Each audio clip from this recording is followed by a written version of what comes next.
Assalamualaikum warahmatullahi wabarakatuh. Perkenalkan, nama saya Lintang Nurisa Suryani dari kelas 11 MIPA 3, nomor absen 22. Di video kali ini, saya akan menjelaskan mengenai sejarah, peraturan, teknik, dan manfaat dari sepak bola. Sepak bola adalah permainan yang dilakukan oleh dua tim berbeda dengan komposisi pemain yang berada di lapangan sebanyak 11 orang, di mana masing-masing tim berupaya untuk menang dan mencetak gol ke gawang lawan. Permainan sepak bola melibatkan pergerakan unsur fisik, mental, motorik kasar, dan motorik halus, serta dibangun dengan kekuatan tim yang solid. Pergerakan semua unsur tersebut dilakukan untuk menjaga pergerakan bola tetap dinamis dan melewati garis gawang. Adapun bola yang digunakan dalam permainan berbentuk oval, di mana setiap pergerakannya dilakukan setiap pemain menggunakan kaki dan hanya penjaga gawang atau kiper yang bisa menyentuh bola menggunakan tangan. Sejarah permainan sepak bola. Berdasarkan sumber yang dikutip pada situs Football History, kehadiran permainan sepak bola terjadi di Cina sekitar abad ketiga dan 2 sebelum Masehi, dengan nama permainan cuju, di mana cuju dimainkan dengan bola berbentuk bundar di atas bidang tanah persegi. Banyak negara-negara yang mengklaim bahwa kehadiran sepak bola diawali dari mereka sendiri, seperti Yunani kuno dan Roma.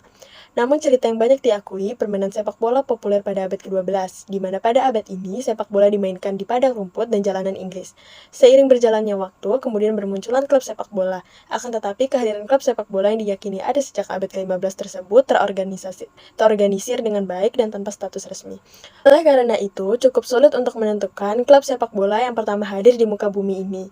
Beberapa sejarawan Inggris mempercayai bahwa terdapat klub profesional yang dibentuk di Inggris pada tahun 1862 dengan nama klub Inggris Notts County. Setahun kemudian, sepak bola modern lahir pada tahun 1863, ketika Asosiasi Sepak Bola Inggris didirikan.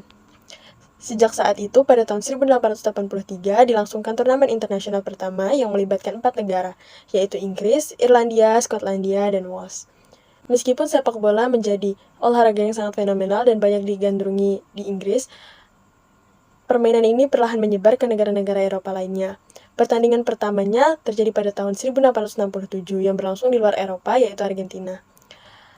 Kemudian pada tanggal 21 Mei 1904, Federation International Football Association atau FIFA didirikan dan ditandatangani oleh 7 negara, yaitu Prancis, Belgia, Denmark, Belanda, Spanyol, Swedia, dan Swiss. Meskipun Inggris identik dengan sejarah perkembangan sepak bola, akan tetapi mereka tidak bergabung pada awal dan memilih untuk bergabung pada tahun berikutnya. Semakin digandrunginya olahraga sepak bola ini diperkuat dengan dimasukkannya sebagai olahraga resmi pada Olimpiade pada tahun 1908. Dan Piala Dunia yang dilaksanakan pertama pada tahun 1930 semakin memperkuat olahraga yang sangat populer di kancah internasional. Hingga kemudian pada tahun 1996 sepak bola wanita ditambahkan untuk pertama kalinya. Peraturan permainan sepak bola. Peraturan tentang gol yang sah. Di mana aturan pertama yang selalu diperhatikan adalah untuk memenangkan pertandingan bola harus masuk ke gawang lawan. Setiap tendangan yang mengarah ke gawang lawan harus diakhiri dengan melewati garis agar menjadi gol yang sah. Gol dapat dicetak dengan bagian tubuh maupun selain dari tangan atau lengan hingga bahu. B. Peraturan tentang waktu permainan. Aturan umum yang perlu diperhatikan adalah waktu yang berlaku dalam pertandingan adalah selama 90 menit. Selama pertandingan akan dibagi menjadi 2 bagian, 40 menit pertama, kemudian akan mengambil waktu selama 15 menit untuk melanjutkan permainan kedua selama 45 menit. Ketika permainan berakhir, imbang selama 90 menit, berikut dengan tambahannya makan dan akan dilanjutkan adu penalti untuk menentukan pemenang, di mana penalti ini dilakukan dalam kotak penalti dengan menendang bola ke arah gawang lawan. C. Peraturan tentang jumlah pemain. Aturan selanjutnya adalah jumlah pemain dalam setiap tim sebanyak 11 pemain, terdiri dari 10 pemain lapangan dan 1 penjaga gawang. Setiap tim dapat menyediakan hingga 7 pemain pengganti. Pergantian pemain dapat dilakukan kapan saja dalam pertandingan dengan masing-masing tim dapat melakukan maksimal 3 kali pergantian pemain per sisi. Selain itu, para pemain harus memakai equipment atau peralatan seperti mengenakan sepatu bola, bantalan tulang kering, dan jersey yang serasi. Selain itu, penjaga gawang juga akan mengenakan sarung tangan yang empuk. Dari setiap tim akan ditunjuk satu kapten, di mana kapten yang nantinya akan memakai karet kapten. Bola diatur menggunakan permainan juga telah diatur di mana lingkaran harus memiliki ukuran lingkaran 58-61 cm. D. Peraturan wasit dan pemberian kartu. Setiap pertandingan harus menyertakan 1 wasit dan 2 asisten wasit atau hakim garis. Tugas wasit adalah bertindak sebagai penjaga waktu dan membuat keputusan apapun yang mungkin perlu dibuat seperti pelanggaran, tendangan bebas, lemparan ke dalam, penalti, dan ditambahkan tepat waktu di akhir setiap babak. Wasit dapat berkonsultasi dengan asisten wasit kapan saja dalam pertandingan mengenai keputusan. Merupakan tugas asisten wasit untuk menentukan offside dalam pertandingan, melempar ke dalam untuk salah satu tim, dan juga membantu wasit dalam semua proses pengambilan keputusan jika sesuai. Untuk pelanggaran yang dilakukan oleh seorang pemain dapat diganjar dengan kartu kuning atau kartu merah, tergantung tingkat pelanggaran yang dilakukan. Keputusan ini biasanya dilakukan atas dasar kebijakan wasit. Kedua kartu tersebut memiliki arti yang berbeda, di mana kartu kuning sebagai tanda peringatan, sedangkan kartu merah adalah hukuman untuk pemain yang melakukan pelanggaran berat. Biasanya ditandai dengan keluarnya pemain dari lapangan hijau. Selain itu, dua kartu kuning itu sama artinya dengan kartu merah. Kerugian bagi tim ketika terdapat salah satu pemain yang diganjar kartu merah, pasal secara otomatis mereka akan kehilangan satu pemain. Manfaat permainan sepak bola. A. Menambahkan kebugaran dan stamina. Menambah stamina di mana kombinasi lari, jalan kaki, lari cepat, dan menendang dapat memberikan peningkatan stamina, peningkatan kesehatan jantung, penurunan lemak tubuh, peningkatan kekuatan dan tonus otot, peningkatan kekuatan tulang, dan peningkatan koordinasi. B. Meningkatkan kerja tim dan sosial. Manfaat sepak bola berikutnya adalah manfaat sosial. Manfaat sosial sepak bola adalah meningkatkan kerja sama tim. Bermain sepak bola juga dikaitkan dengan sifat kepemimpinan dan berteman baik. Meningkatkan aktivitas kerja tim adalah keterampilan penting. C. Baik untuk kesehatan mental. Dilansir dari Poltar Football Talk bahwa dengan berolahraga termasuk melakukan sepak bola dapat memberikan manfaat terhadap kesehatan mental, di mana olahraga teratur juga dianggap dapat membantu memperbaiki masalah-masalah kesehatan mental seperti depresi dan stres, dapat meningkatkan kepercayaan diri dan harga diri, serta dapat membantu mengurangi kecemasan. Sudah lama terbukti bahwa para atlet memiliki harga diri dan kepercayaan diri yang lebih tinggi dibandingkan dengan rekan-rekannya. Ini sangat penting, terutama bagi remaja yang sering mengalami perubahan suasana hati yang drastis dan mungkin mengalami stres. Dengan membangun kepercayaan diri melalui olahraga sepak bola dapat membantu meredakan stres dan kecemasan. D. Baik untuk kognisi. Tidak banyak yang mengetahui hal ini, tetapi bermain sepak bola memiliki pengaruh yang signifikan terhadap fungsi kognitif otak seseorang. Karena ini adalah permainan strategis yang membutuhkan pengambilan keputusan cepat. Sepak bola meningkatkan ketekunan, disiplin diri, dan konsentrasi. Siswa yang mengikuti olahraga umumnya menunjukkan prestasi yang lebih baik di sekolah. Membantu problem solving anak. Bermain sepak bola untuk anak-anak di usia sekolah dapat membantu membangun keterampilan pemecahan masalah yang kuat. Pemain harus bisa menyelesaikan masalah dengan rekan satu tim dan lawan mereka untuk menjadi yang teratas. Sementara Anda menguji keterampilan pemecahan masalah Anda yang sedikit, Anda belajar bagaimana menemukan resolusi untuk masalah-masalah kecil. Dalam jangka panjang, Anda akan mendapatkan banyak manfaat dengan bermain sepak bola di masa depan Anda. Ukuran lapangan sepak bola. Lapangan harus terbuat dari rumput buatan atau alami, di mana semua wilayah di dalam garis putih pada lapangan adalah arena pertandingan. Sebetulnya aturan lapangan sepak bola ada di dalam Law of the Game atau LOTG.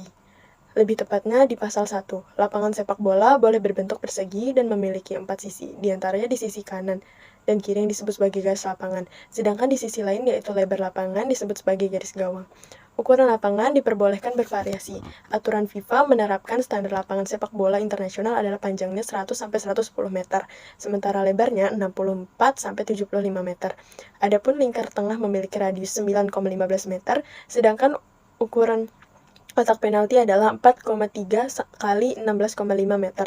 Di dalam lapangan terdapat 2 gawang yang dijaga oleh masing-masing kiper, di mana gawang itu sendiri terdiri dari bingkai berukuran 8 kaki dan 8 meter. Teknik dasar permainan sepak bola. A. Teknik dasar mengoper bola atau passing. Ada beberapa teknik passing atau operan yang baik agar bola dapat terakurasi dan sampai di kaki teman tanpa direbut oleh tim lawan. Berikut beberapa teknik passing. Yang pertama, insert of the foot of pass. Kaki bagian dalam. Teknik passing dengan kaki bagian dalam ini memiliki tingkat akurasi yang lebih baik dan cocok untuk dipakai di operan jarak pendek. Memiliki kecepatan sedang dan kecil kemungkinan akan melambung tinggi, sehingga rekan kita pun semakin mudah menerima operan kita. 2. Outside of the foot atau kaki bagian luar. Tipe passing yang kedua adalah offside of the foot atau mengoper dengan menggunakan kaki bagian luar. Teknik ini perlu sering latihan agar akurasinya tepat, karena agak lebih susah dengan jenis passing yang pertama. Kelebihan dari passing ini adalah dapat dipakai sebagai passing tipuan agar bola tidak direbut oleh tim lawan. Yang ketiga, in-step drive. Teknik passing in-step drive dipakai untuk passing jarak jauh. Posisi tendangan berada di bagian tengah agak ke bawah sehingga bola bisa mencapai target yang jauh. Pemain harus memperhatikan titik-titik ini dan harus menggunakan feeling agar bola sampai di rekan kita, agar dapat mengayunkan tangan untuk menjaga keseimbangan. 4. Chip pass. Teknik passing dalam sepak bola selanjutnya adalah chip pass. Teknik ini dipakai untuk dapat mencapai titik umpan yang terhadang oleh lawan dengan melambungkan bola. Teknik ini bisa dipakai untuk jarak pendek maupun jangka pendek. Hanya saja jarak antara kita dengan lawan harus agak jauh agar bola tidak berhenti dan terkena tubuh lawan. B. Teknik dasar menghentikan bola atau menerima bola. Teknik dasar bermain sepak bola selanjutnya adalah menghentikan atau menerima bola. Teknik ini penting untuk dikuasai agar bola tidak mantul lagi dan direbut oleh lawan. Untuk itu, perlu keahlian dalam menerima bola. Berikut adalah teknik-tekniknya. 1. Menggunakan kaki bagian bawah atau telapak kaki. Teknik yang pertama adalah menggunakan telapak kaki dan ketika bola akan sampai gerakannya seperti menginjak bola dengan kaki yang sedikit terangkat dan lutut ditekuk. Agar terjadi dengan mulus, pastikan mata juga fokus dan tertuju pada arah datangnya bola. 2. Menggunakan kaki bagian dalam. Seperti saat mengoper bola, kaki bagian dalam juga bisa digunakan untuk menghentikan bola. Saat bola mau sampai, kaki juga bergerak mengikuti arah gerakan bola agar bola tidak terpantul dan bisa mendarat dengan sempurna. 3. Menahan bola dengan kaki bagian luar. Bagian luar juga bisa dipakai untuk menahan bola. Namun teknik ini lebih sulit dilakukan ketimbang teknik yang pertama dan kedua. Namun lebih efektif dari segi kecepatan. Pemain bisa langsung menghentikan bola, terus dribbling dan lanjut untuk menyerang. C. Menggiring atau dribbling bola. Kedua adalah keterampilan menggiring bola, di mana keterampilan ini berkaitan dengan kontrol tubuh terhadap bola. Dribbling, manuver, dan membawa bola dengan kecepatan tinggi adalah kunci sukses dalam mencetak gol. Yang pertama, dribbling dengan menggunakan sisi kaki bagian dalam. Dribbling yang pertama adalah menggunakan sisi kaki bagian dalam. Caranya adalah dengan menyentuh bola dengan sisi kaki bagian dalam dan posisi kaki tegak lurus terhadap bola. Kemudian, bola ditendang pelan guna mempertaruhkan kontrol bola. Jangan lupa juga pusatkan kekuatan tendangan pada bagian tengah bola sehingga memudahkan dalam mengontrol bola. 2. Dribbling dengan sisi kaki bagian luar. Keterampilan mengontrol bola ini digunakan ketika pemain yang menguasai bola sedang berlari dan mendorong bola sehingga mempertahankan bola tersebut tetap di sisi luar kaki. 3. Dribbling dengan menggunakan kura-kura kaki. Teknik dribbling yang selanjutnya adalah menggunakan kura-kura kaki. Teknik ini dibilang lebih enak dan bisa dipakai untuk dribbling dengan kecepatan tinggi atau lari. D. Mengontrol bola. Pertama adalah mengontrol bola. Hal ini berkaitan dengan pengendalian bola yang berkaitan dengan penguasaan seluruh bagian tubuh kecuali tangan dalam memainkan dan mengatur keberadaan bola agar tetap stabil di antara bagian tubuh. Dengan kontrol bola yang baik, seseorang dapat menerima operan dan melakukan operan baik lambung maupun datar. Selain itu, kontrol bola adalah kemampuan mempertahankan penguasaan bola dan melindungi diri dari lawan. Kontrol tubuh. Keempat, yang tidak kalah penting adalah kontrol tubuh, di mana kemampuan permainan menggerakkan tubuhnya dengan lancar saat pertandingan juga mengoptimalkan keseimbangan. Mengontrol tubuh saat pertandingan berkaitan dengan langkah yang tepat, lari yang seimbang, dan keseimbangan gravitasi ketika melakukan lompatan.